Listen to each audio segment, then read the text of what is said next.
Bennington County won't be in the direct path of the solar eclipse that's arriving on Monday, April 8th, but we'll be getting about 97 or 98% of the total version.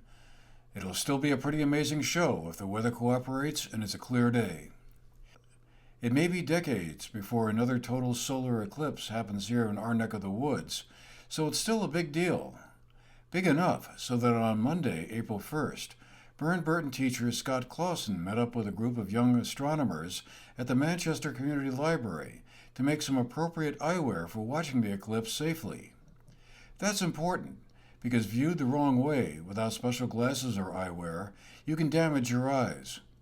But it turns out you can make your own viewing devices from cereal boxes and other everyday materials. Scott Clausen explained. After we did our little eclipse presentation, we talked about how to view the eclipse safely. So one of the ways to do that is using these pinhole projectors. So what everybody's doing is using these different boxes, like cereal boxes, just boxes you get in the mail, and we're cutting some holes in it so you can view inside. And what it will do is we'll put some foil over here, poke a hole, and it will project a picture of the sun on the other side on a white piece of paper so you can view the sun safely in the different phases that you see with the crescent sun and all of that. Well, this is one that's finished. You have a hole here where you can view on the inside, a white piece of paper on the other side, and here is another hole you cover over with foil, and that little hole there is what allows a picture of the sun to project on the other side of the inside of the box. And that's just, and what you do is like you let the sun shine over your shoulder and you view it over here and it projects in front of you there.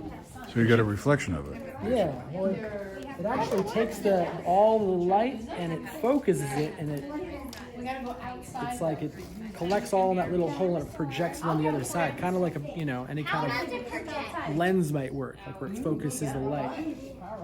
But you could do it just as simple with a piece of paper. You could poke a hole in a piece of paper. I mean, the foil is a nice part of this too because it reflects the light away from it while letting some to get through. But you could just do it with two pieces of paper too, where you have a pinhole coming through the one side and projecting on the other piece of paper on the ground or something like that. So you can make a really simple one of these too. And it's the same thing that you see, like a colander is a great little trick. You hold a colander up and everywhere that there's a hole in the colander, it'll project crescent suns all over the ground. You can do it with your fingers. You can do it through the leaves on the tree. So there's a lot of different ways to do it. Then it was time to head outside and test them out. So what, are we testing out our... Testing out their viewers. Are they working? I think so. All right, you want to take a look at that right through the sun, red circle, and you'll see around it. There was a specially equipped telescope on hand as well.